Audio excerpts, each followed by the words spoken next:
tell you my NMLS number, which is 106202. I've been a home association board member for about 20 of the last 30 years, and I was once a licensed insurance agent and registered investment advisor.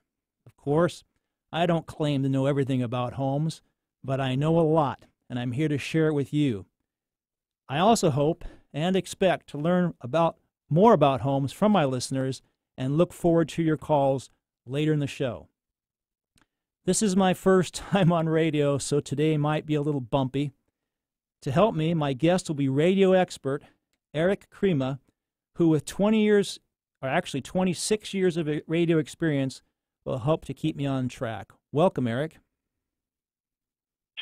I don't know how much expert. I will tell you I know just a little bit about real estate, so I'm really happy that I'm able to be on the show with you today, and we can talk about not only your show and your vision for it, but I have some questions. So there you go. Well, I might have misspoke. I meant to say 26 years of radio experience, not real estate.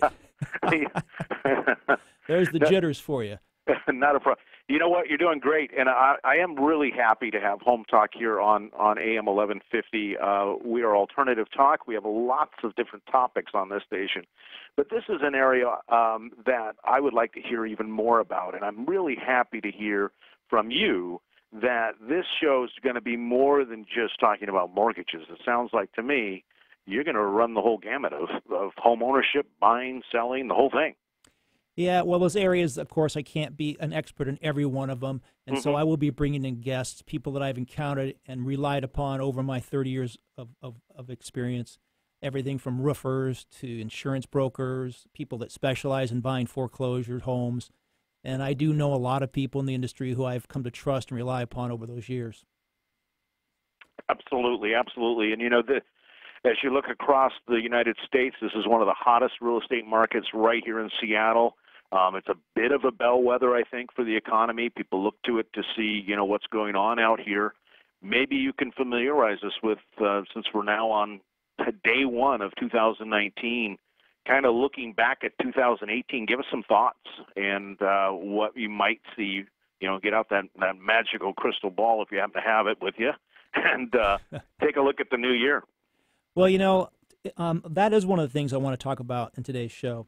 But I'm going to just quickly bullet point the main topics for today. Sure.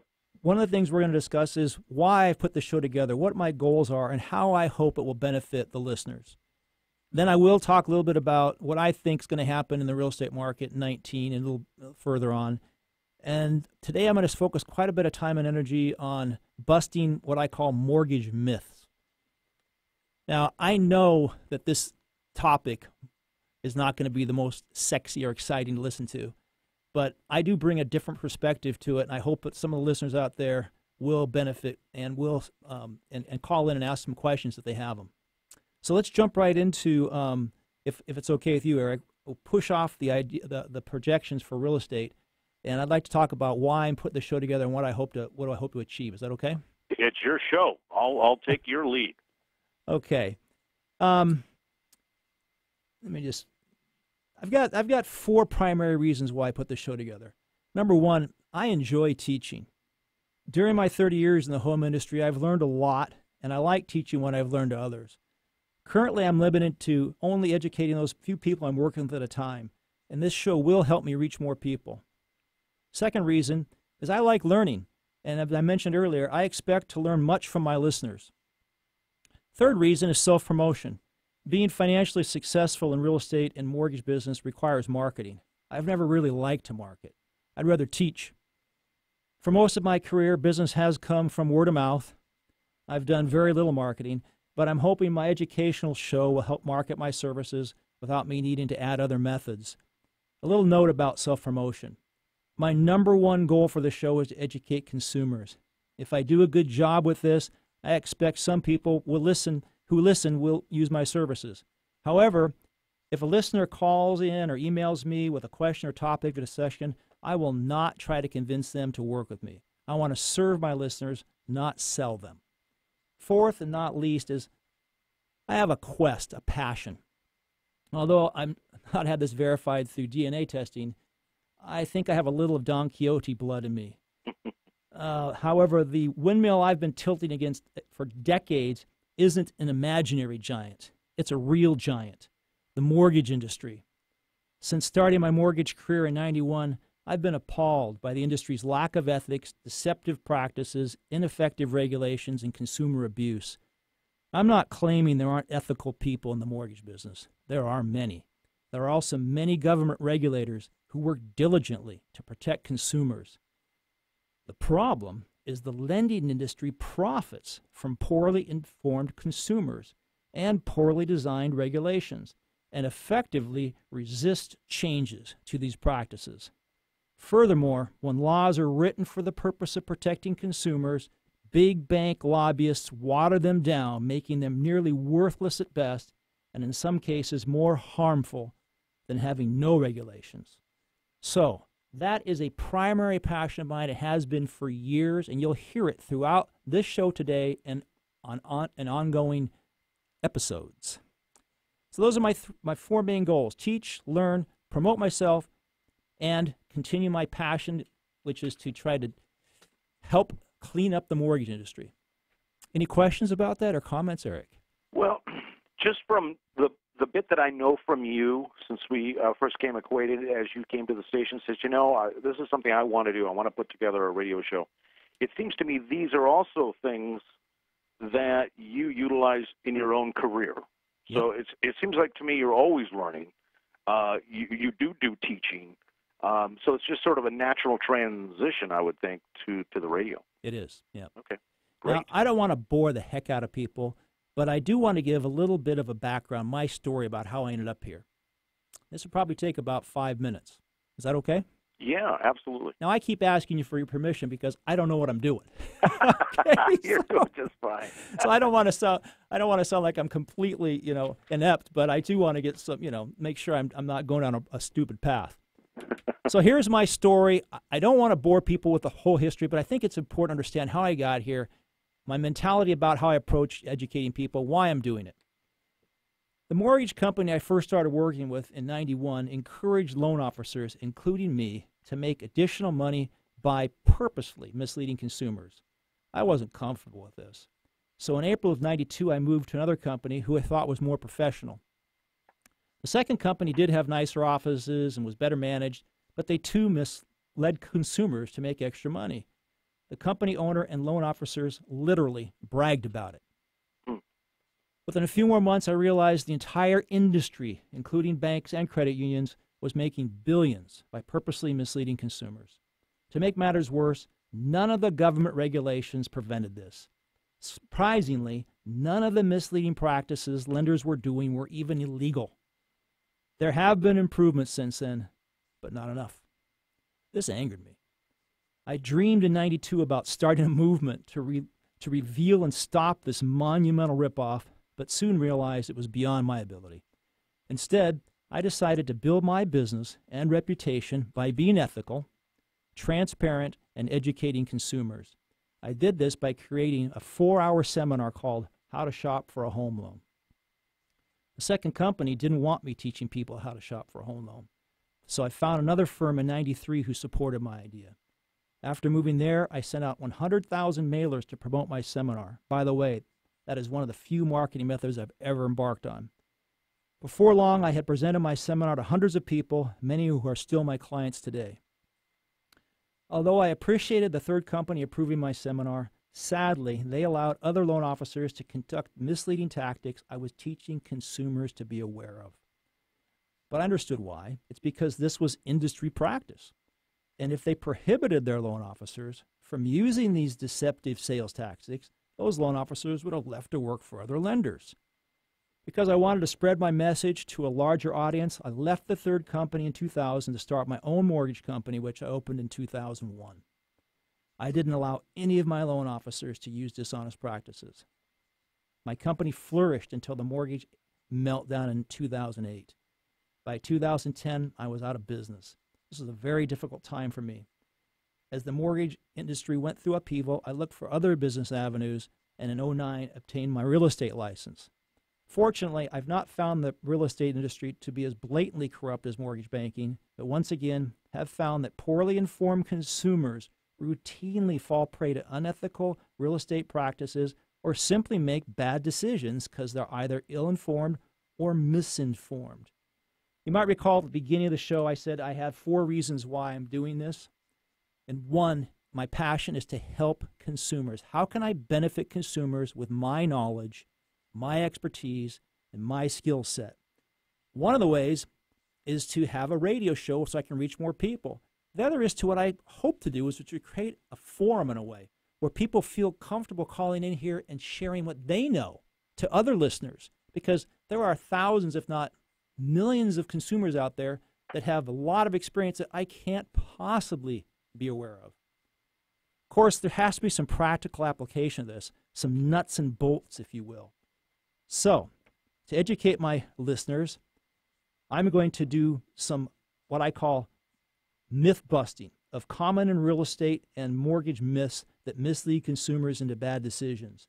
I will provide step-by-step instructions for shopping for home lenders and real estate brokers and negotiating their fees.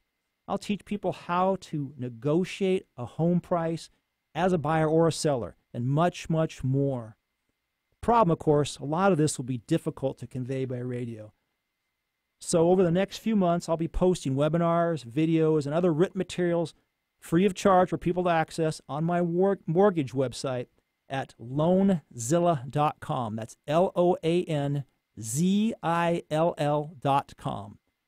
I love that name, by the way, and I love your logo for it. I was checking out your website Thanks. a couple days ago, and it's very clean, easy to navigate, and I'm excited at the fact that you're going to keep updating it with this kind of information, because when you do anything mortgage-wise, at least from the consumer side, it is dizzying how much paperwork, how much information there is.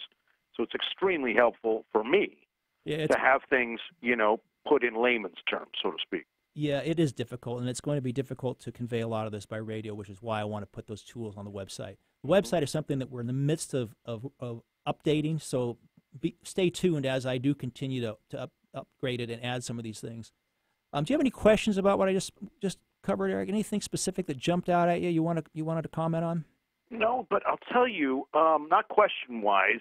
I'm sure it'll happen as the show evolves over the many weeks ahead. It is a great format when you have an entire hour to talk subject after subject, around something as vast as the real estate industry. So I think it's going to be wonderful compared to, say, just a 30-second commercial. It's hard.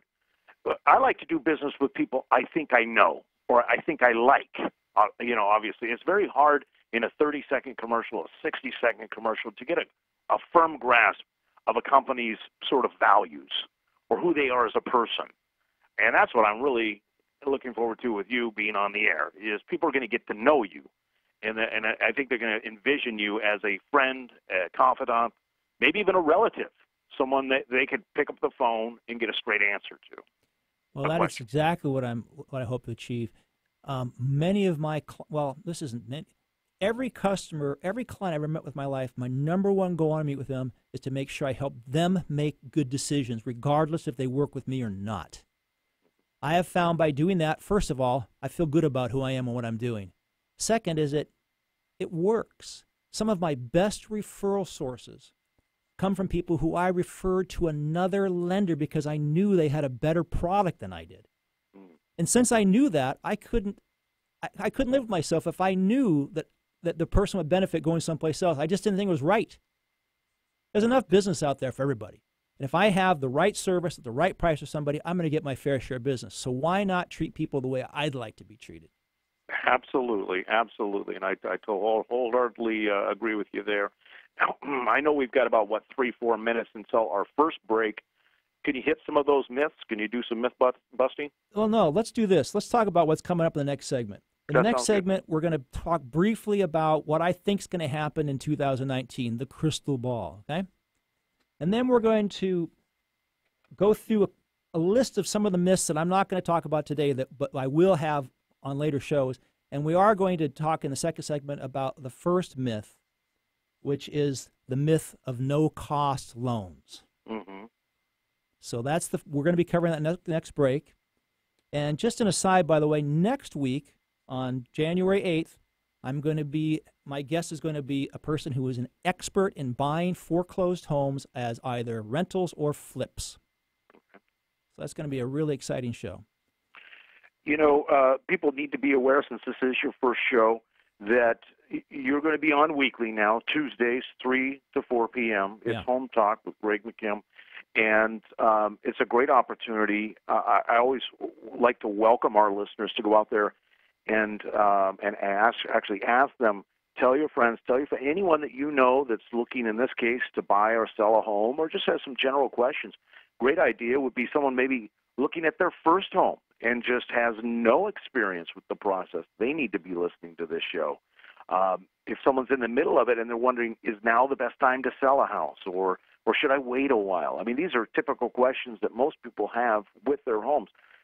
If you own a home, aspire to own a home, you should be listening to this show. Well, thank you very much, Eric. And with that, I think we're ready to go to the break. Again, you're listening to Home Talk with Greg McKim, the show that covers home ownership from soup to nuts. Thank you. We'll be right back after these messages.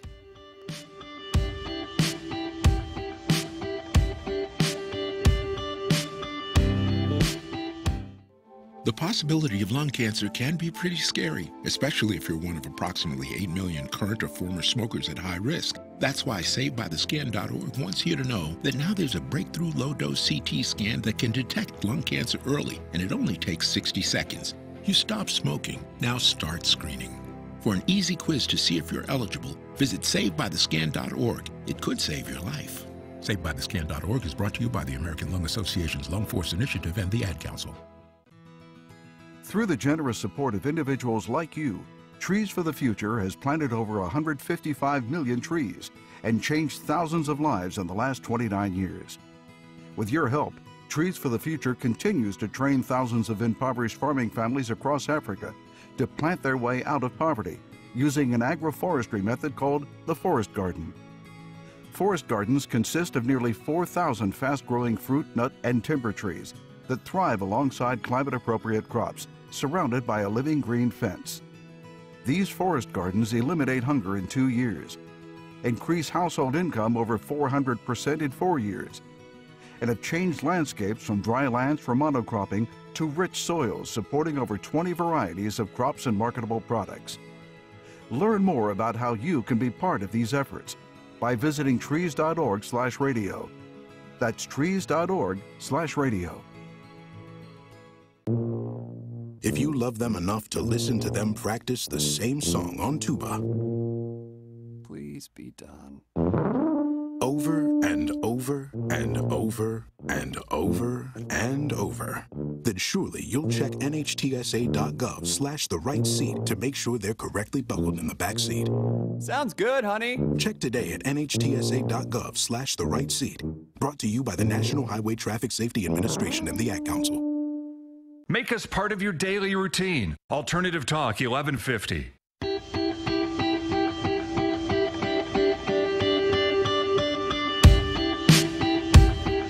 Hi, welcome back to Home Talk with Greg McKim, the show that covers homeownership from A to Z. We air each Tuesday from 3 to 4 p.m. right here on 1150 a.m. KKNW. During the show, you can call in at 425-373-5527. Again, 425-373-5527. Or if you want to reach me directly off air, my cell is 206-250-6545, or email me at gmckim, that's GMCKIM, at loanzilla.com, LOANZILLA.com. Welcome back. The next segment of the show, I'm going to cover two things. My projections for the 2019 real estate market and mortgage myth number one, no-cost loans. So let's jump into the real estate market projection. I have no idea. Actually, I have some ideas, but one of the things I try to steer away from, because I get asked that question a lot, is trying to be some sort of oracle. The challenge with all predictions is there are so many variables. You can hear 14,000 different opinions about what's going to happen. So let's just use common sense. Common sense. If you're buying real estate, you have to understand what your primary motivating reason is. If your primary reason for owning real estate is to live someplace that gives you the lifestyle you want, the schools you want, the location you want, then you need to think about, how long do I want to live there? The longer you live in a home, the less you have to be concerned about the fluctuations, the appreciation, the ups and downs of the real estate market. So as a general rule of thumb, when anybody asks me this question, the first thing I say, if you buy a property and you own it for 10 years or more, who cares? Because long term, it'll all level out. And since it's a leveraged asset, a little bit of appreciation goes a long way. If you plan to live in a property or own a property for 5 to 10 years, you're taking a little bit more risk because the costs of getting in and out of real estate are fairly high. And because it's a non-liquid investment, if the market tanks, it's hard to move it. Anything from 0 to 5 years, in my opinion, is just pure speculation, and you're taking a lot of risk. Now, some people do that. They profit handsomely buying and selling homes, but also some of them go bankrupt. I've known people that owned dozens and dozens of real estate properties in the 2008 meltdown, lost everything. So what do I think is really going to happen in 2019? I think we're going to see a little bit of a leveling out. I don't think we'll continue to see the type of drop we did in the last 6 months, which is anywhere from 10 to 15%. Well, what will really tell us and will be the best indicator is what happens in February and March. That's what we call the selling season. And the selling season is really a barometer of everything that's going to happen for the rest of the year. If we see continued downward pressure and see continued increases in inventory, we're probably in for more of a drop in the 10-15% range again in 2019. The good news is we still have strong overall economic indicators. There is some clouds on the horizon. Talk about a potential slowdown. There are some indicators of slowing down the economy right now. If you've read about it, China's had some decreases in manufacturing. We've had a little bit of a decrease in manufacturing in the fourth quarter across the board, but solid economic indicators right now, which is good for real estate. So that about wraps it up. If a caller wants to come to call in and give me their opinion or ask me a specific question about that, feel free to do it. So next, I want to talk about some mortgage myths. I have a list of them here. It's not extensive, by the way. There are plenty more. But I'm going to just go through that quick list right now, and then we're going to hit on one or two of them as time permits. So here are some of the mortgage myths. Number one, no-cost loans. I'm here to tell you today there's no such thing. Also, mortgage myth number two, using the annual percentage rate to shop for loans. Don't do it. Mortgage myth number three, where do interest rates come from? Most people have no clue. Most people have no clue what causes mortgage rates to go up or down or what the trends are. Mortgage myth number four, that banks and mortgage brokers play by the same rules. They don't. And those rules are rigged by the banks, and they're not good for consumers. Mortgage myth number five, we need more lending regulations to protect consumers. We don't. Myth number, let's take a look. Wait a second, I'm stumbling a little bit here. I started getting into some of my real estate myths right now, which I'm going to stop because we're going to talk about mortgage myths today. So the first one we're going to talk about is no-cost loans. I'm sure that if you've ever shopped for a home loan, you've seen people advertise no-fee or no-cost loans. I'm here to tell you they don't exist, and I'm about to prove it to you. Please note, this is a complex topic. I'm going to try to simplify. So let's get started. All lenders and mortgage brokers need to earn a fee when they close a loan.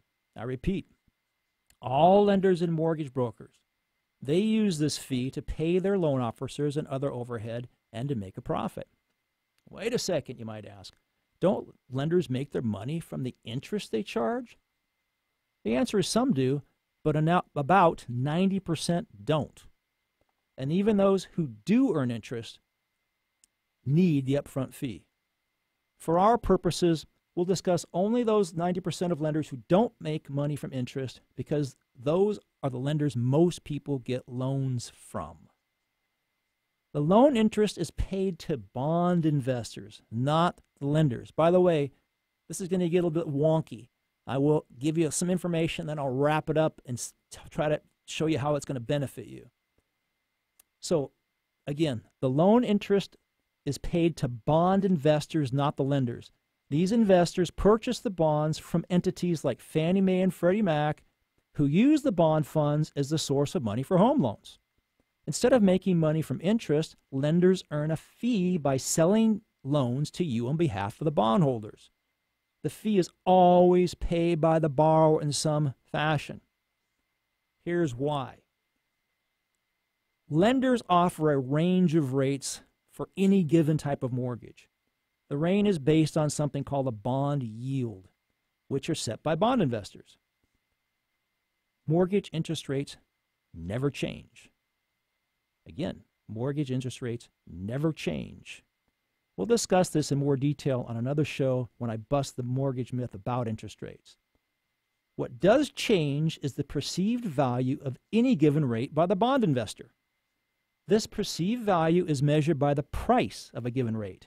To help you understand this, let's cut out the middleman. Let's get rid of Fannie Mae and Freddie Mac, get rid of lender, and let's pretend I'm the bondholder and you're the borrower. As the bond investor, I have $100,000 to invest. I could buy stocks or gold with my $100K, but I've decided to invest it by lending you my $100,000 to buy a home.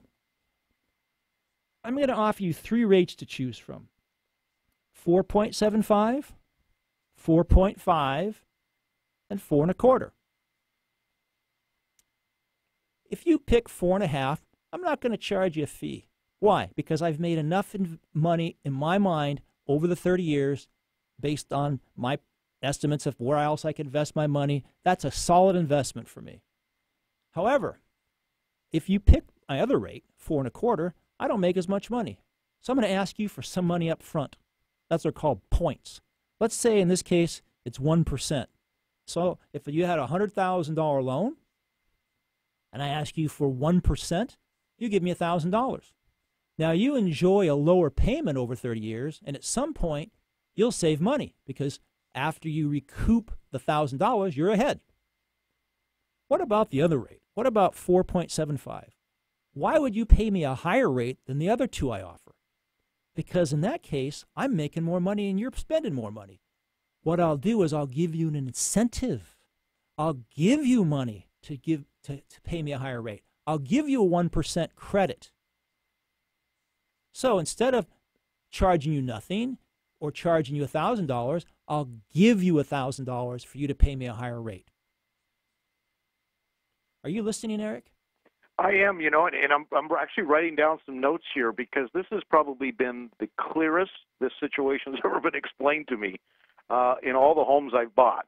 Without visual aids, man, I was really struggling with how I was going to do this. No. I mean, I was kind of taking notes and listening. I'm sure a lot of our listeners are doing that too, because just like we talked prior to you coming onto the air a couple of weeks back, we were talking about how this is going to be one of those meaty subjects that people are going to really have to listen closely to. Yeah. But you took an extremely, really kind of a confusing subject matter right there, and even with the notes that I was taking, I'm like, wow. I started to smile, like, this actually makes sense, finally. Well, I'm pleasantly surprised and pleased because I was really nervous that people listening would not have a clue what I just said because it's a lot of information. And I talk a little bit fast. I try to slow it down here.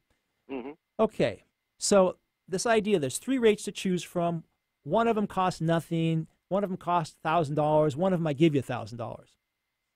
Okay, every time that a lender offers you a rate, they have this option, although it's a lot broader range. For instance, I printed out a rate sheet today from one of the wholesale lenders we deal with. By the way, I have to inject, I am not promoting or advertising rates today. We're strictly talking educational. Okay? Yep. So I'm looking at a rate sheet, which is a list of rates offered by a lender. And on a 30-year mortgage, they offer a range of rates from 5.5 to 3.75. Each one of those rates has an associated price. For instance, if you picked a rate of 5.5, the lender would give us a credit of 6.375. That would be $6,375 on a $100,000 loan. That's a lot of money, right? Absolutely. If you pick the lowest rate, which is 3.75, they would charge us 0.5%, which would be $500. By the way, that's the wholesale price. You can't get it for that. We as a mortgage broker get it for that. Then we mark up our price, which is the fee we charge. Okay, what's the point of all this? Back to the whole idea of a no-cost loan.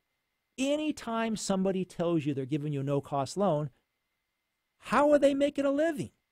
Where's the fee for them? What about the third-party companies? Do you think appraisers all work for free? You think they all have trust funds? They just do appraisals because it's fun? You think title companies do titles just because they are, they're the Mother Teresa of title work? It's just silliness. Every single party involved in a transaction, the bank, the mortgage broker, everybody earns a living. So there can't be a way to do a no-cost loan. So what do? They take a higher rate, take the credit we discussed, and use that money to pay all the fees. Right. It's simple. There's nothing wrong with that. It's just it's not fair to say it's no cost because there is a cost. The cost is the higher interest rate. That does not get clearly explained by people who promote these loans. Personally, I don't think it should be legal to call it a no-cost loan. I think it should be called a deferred cost loan. Right. Because that's what it is. Right. And there's nothing wrong with deferring the cost. In fact, sometimes it makes more sense. I have all kinds of explanations for that. We can get into more detail someday about why you'd want to pick a higher rate versus a lower rate. At what times in the interest rate cycles. There's all kinds of reasons to take a higher versus lower rate. But we're not going to do that today. Okay? This is a very powerful thing to understand, though. All right. So that blows the myth about no-cost loans. They don't exist. Anybody want to challenge me on that idea? I'll go to the mat on it. There is no such thing. Oh, maybe somebody out there one day decides they don't want to charge anything. They want to work for free. That doesn't count, right? So that's the first myth. And how are we doing on time here? Are we getting up to our next break? Yeah, it looks to me we're probably about 4 or 5 minutes away. Not only now, I've personally owned through the course of my life 4 different homes, and so through that, just through osmosis, I would say I've learned some stuff about mortgages and just the buying process. I could only imagine if you were a first-time buyer, how confusing this would be had it not been explained. It's confusing even the people in the industry. Yeah, yeah. We do this every day. I was curious if with the sort of the advent of all these reality programs, particularly the flip ones. There's one actually called that. It's something like Flip or Stay or something like that. Oh yeah. Do you find that there's been an uptick in people thinking, I'm going to just start flipping homes for a living? Oh yeah. I've been around the home flipping business off and on for 20 years. I have, as I mentioned, I have an associate that has been doing it for 20 years. I have another associate who has one of the biggest foreclosure businesses in the area in buying and selling and doing that. It's a lot more work. People do come to me and think, I want to buy and flip and sell homes, man. Once they realize that it's almost a full-time job, they sober up. Yeah. But there is interest, and people think it's get rich quick. Not only is it a full-time job, it's very risky. Yeah. It's sort of like what you're talking about with the mortgages themselves, the rates. You're not going to get anything for free. Nothing really should come easy like that. It's just, every once in a while everybody gets lucky. Maybe you pick a right stock at the right time or something like that. But the odds are, like you say, you're going to be working hard. Yep. And there is risk involved. And that's why I like the straight shooting that you do with your clients. I do my best. Yeah. So how are we doing on time there? 2 minutes? I'll tell you what I'm going to ask you a couple of real specific questions right now, Eric, about what I just covered with the no-cost loans. Is there anything you wrote down that confuses you, anything you want to cover before we go into the break? And then we're going to come back and talk about a couple more myths. Anything about that? Well, when you talk about how they're in a sense positioning this no-cost loan, what happens to that money then? Are they then paying those appraisers? They're paying inspectors closing costs in a sense? Let's just pretend with all the fees involved in a loan, let's just pretend the costs are $5,000. $800 for an appraisal, right. $800 for a title, $60 for a credit report, blah, blah, blah, right? Okay. So if you want to make it no cost, you just pick that rate on that rate range I mentioned that has enough money to $6,000 to pay for it. Mm-hmm. That's it. Yeah. It's And then that money gets paid back to those people, and you feel like you're getting something for free. The lender disperses the money through escrow at closing, and escrow then individualizes it and makes separate payments from that bulk of money. So let's just $6,000. Here's $800 for you. Here's $60 for you. Here's $3,000 for you. That's right. Now, you said earlier in the show that these myths and answers and busting, if you will eventually be on your website, right? Yeah, I have all of this written already because I used to do a presentation. I called it how to shop for home loan. Then I individualized it, but it's not really. It was with me doing a lot of talking. I want to put in more of a PowerPoint sort of thing so a person could follow it without having me to be there. That's what Sure. I'm working on. Yeah. Sure. Yeah. And I know that because, starting with this show, because you're going to be doing podcasting with us, anyone that goes to our archive page down the road can actually listen to all your past programs, listen at their leisure, sort of the way of the world these days. But what I like about that is, again, you may not at this time be in the market for a transaction involving a home, but I bet you know somebody, maybe it's a relative, maybe it's someone at work or a friend, then turn them on to the podcasting on 1150kknw.com. I need to have you on every one of my shows promoting me like this. Thanks for listening. I just want to give them all the tools because, it. like you say, this is confusing stuff. Hey, thanks for listening to Home Talk with Greg McKim, that show that covers home ownership from soup to nuts. We'll be right back after these messages.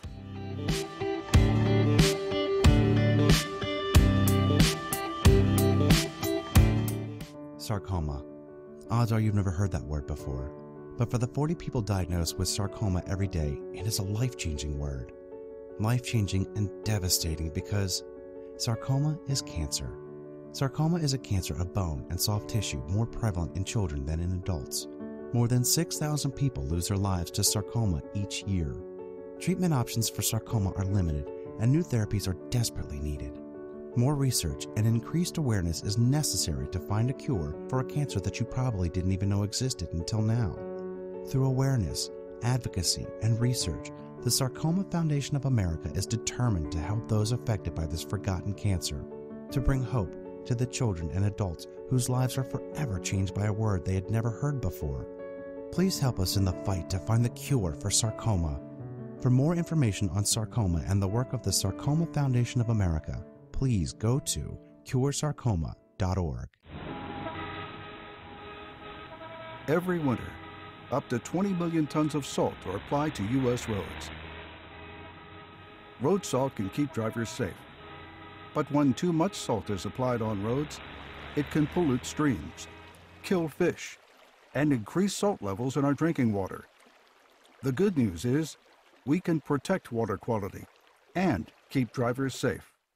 You can help. Join the Isaac Walton League's Winter Salt Watch to receive a free stream test kit. Then, simply dip the test strip in your stream to measure the salt level.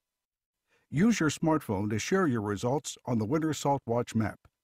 If the salt levels in your stream are too high, the Isaac Walton League can share ways other communities are reducing salt usage. Ask for your free test kit today. To get yours, go to saltwatch.org. That's saltwatch.org. Want to hear something different from talk radio?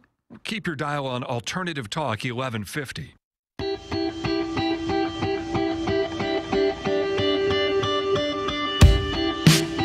Welcome back to Home Talk with Greg McKim, the show that covers home ownership from soup to nuts. We air each Tuesday from 3 to 4 p.m. right here on 1150 a.m. KKNW. During the show, you can call in at 425-373-5527. Again, 425-373-5527. Or you can reach me, your host, Greg McKim, off air at 206-250-6545, or email gmckim, that's gmckim at loanzilla.com.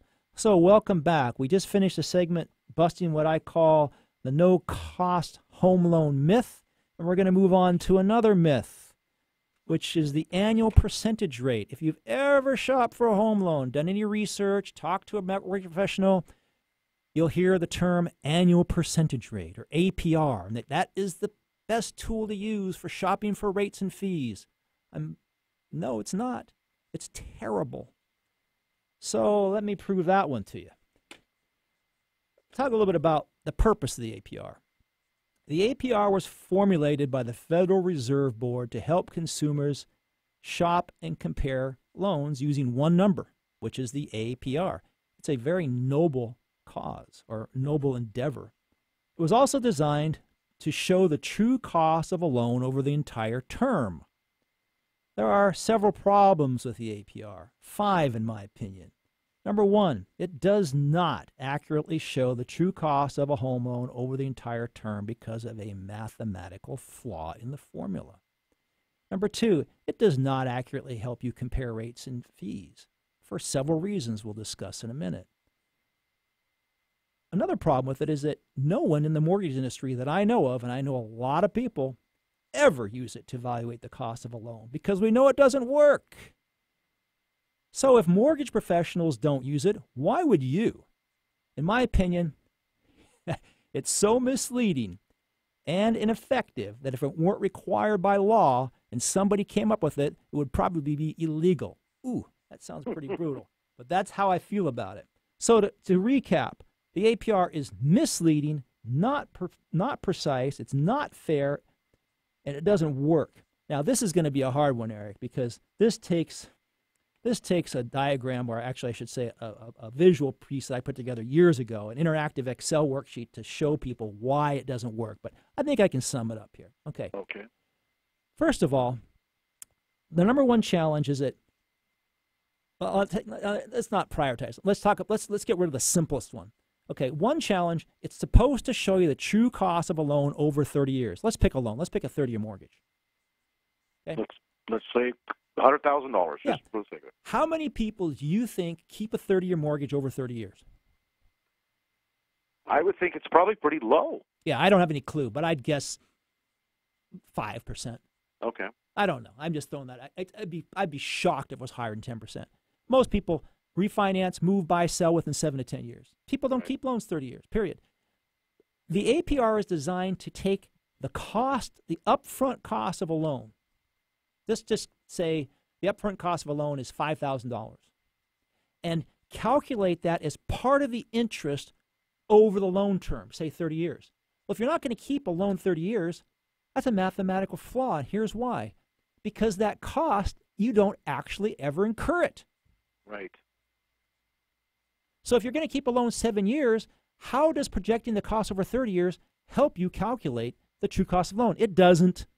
By the way, I've written some really complicated spreadsheets to show people different ways to calculate the true cost of a loan over terms based on all kinds of factors, the time value of money, tax brackets, interest rates, you name it.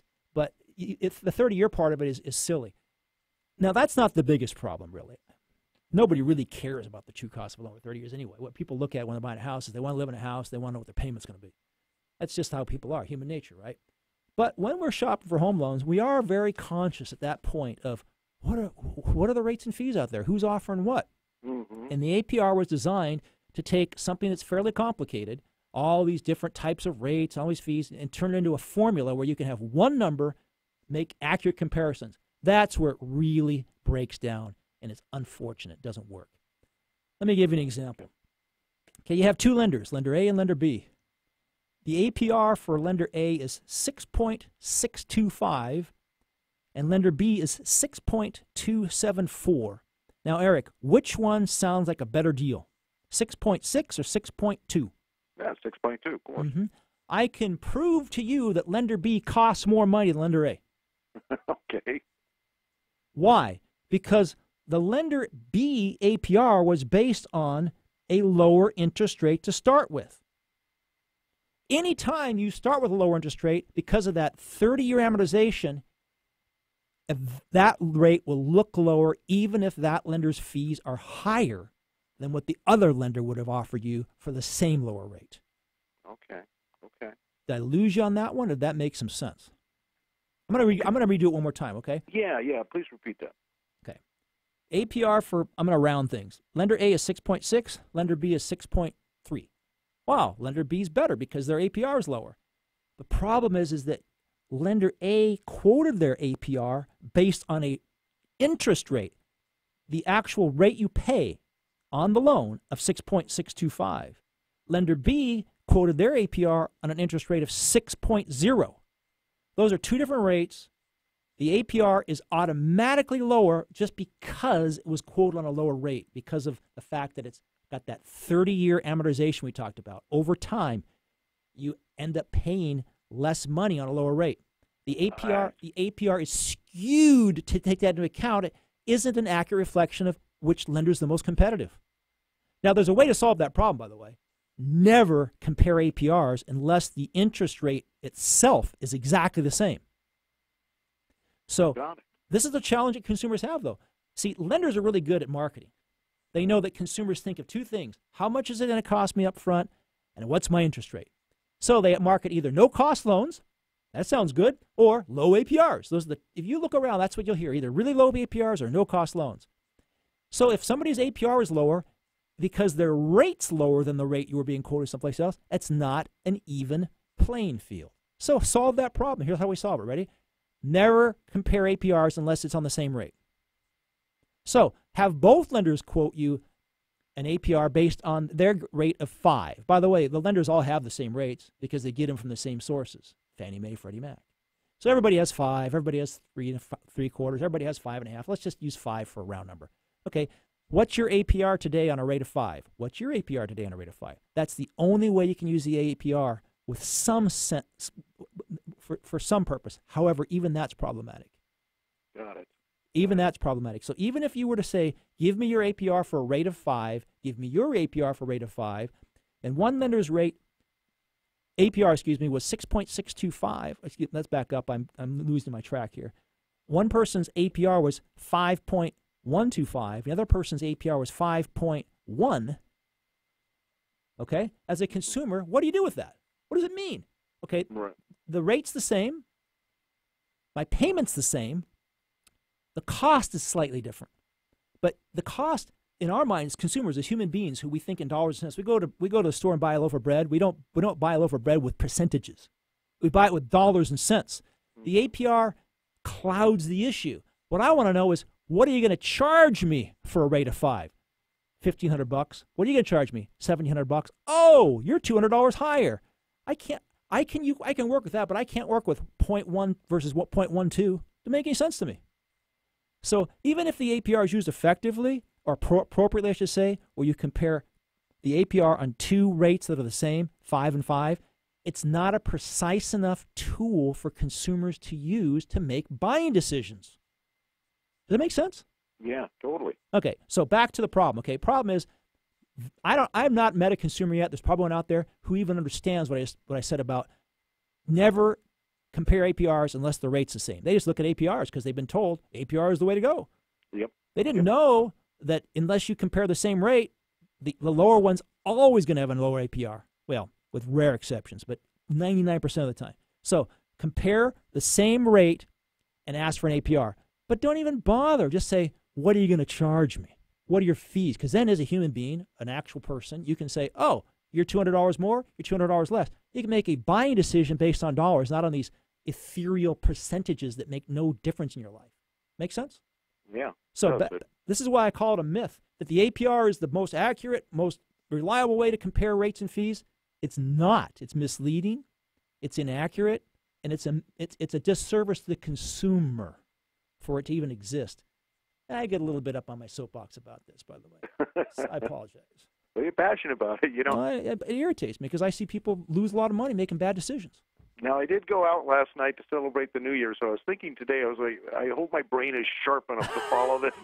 And it was. I'm quite proud of myself here. You but, should be. Yeah, a big part of it is just the way you explained it. And I totally bought into it prior to knowing this. I bought into it myself. I mean, you know, I always wondered why there'd be a big asterisk and then, of course, 4 paragraphs worth of very, very small text as to what the APR is about. But, wow.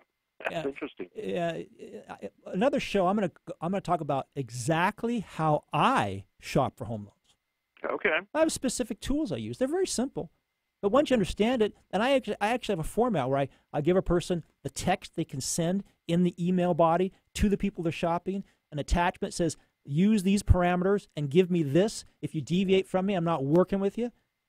And nice. it's just right down the line. And here's, okay, when you're making a comparison of anything in life, how many variables do you want to have ideally?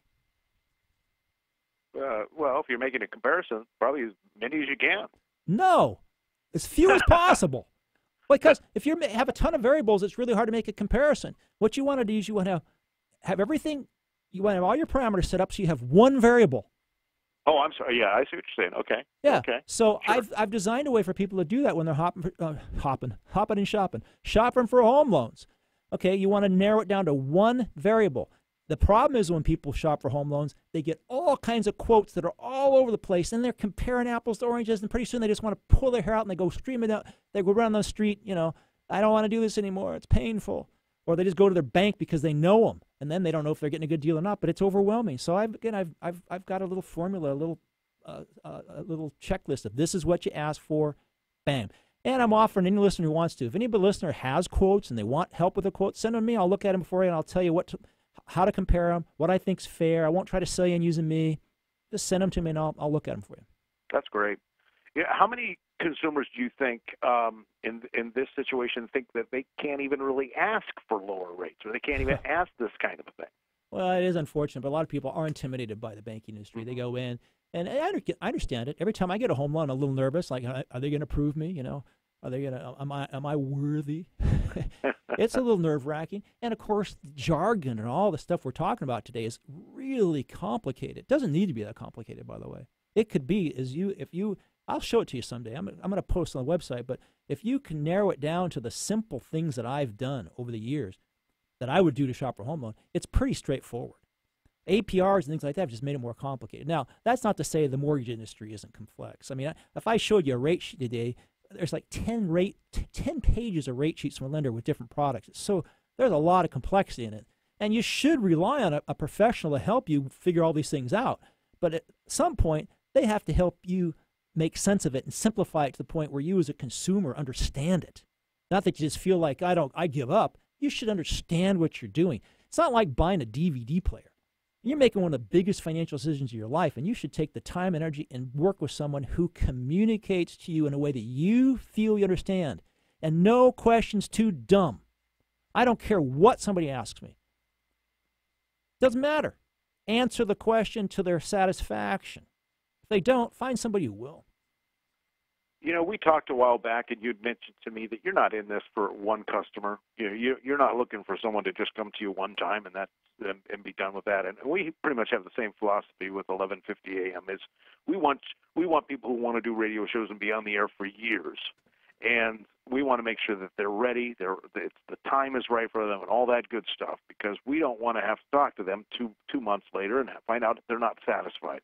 Seems like you're kind of the same way with what you do. If you do a good job, they're going to keep coming back. I'm in a relationship business because I like relationships. I'm not in a transactional business. I will walk away from any transaction I don't think is going to benefit the consumer or is unethical, because I don't think making a buck is what life's about. Period.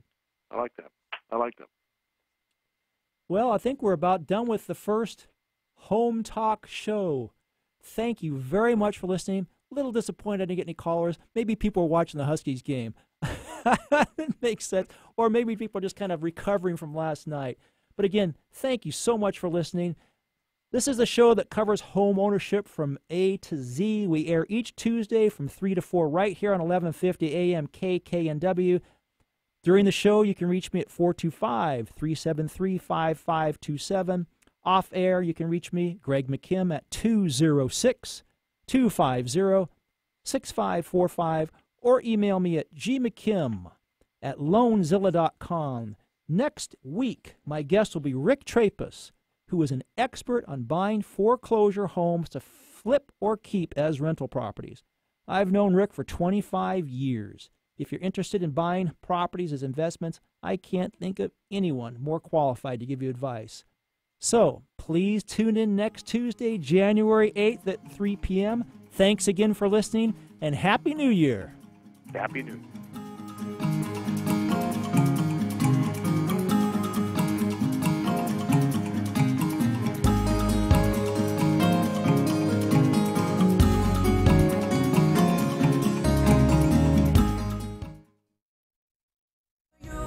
We all want our kids to grow up safe and healthy, so we show them how. And we tell them with honest conversations that let them know what we expect. Not just one time, but every chance we get. That's especially important when it comes to alcohol and other drugs. Kids not only need to know the dangers and how to avoid them, they need to hear it often from you. And when it comes to pain medications, opioids, they need to know that they should never be taken without a prescription and never shared with friends or family. It's dangerous and illegal. So talk with your kids and guide them through the challenges of growing up safe and healthy. Because when you talk, they hear you. For more information about talking with your kids about underage use of alcohol and other drugs, visit underagedrinking.samhsa.gov. So talk, hear you can do it if you try. The views expressed on this program are those of the host, guests, and callers, and not necessarily those of KKNW, its management, or other advertisers. Contests are the responsibility of the host of this program and not KKNW.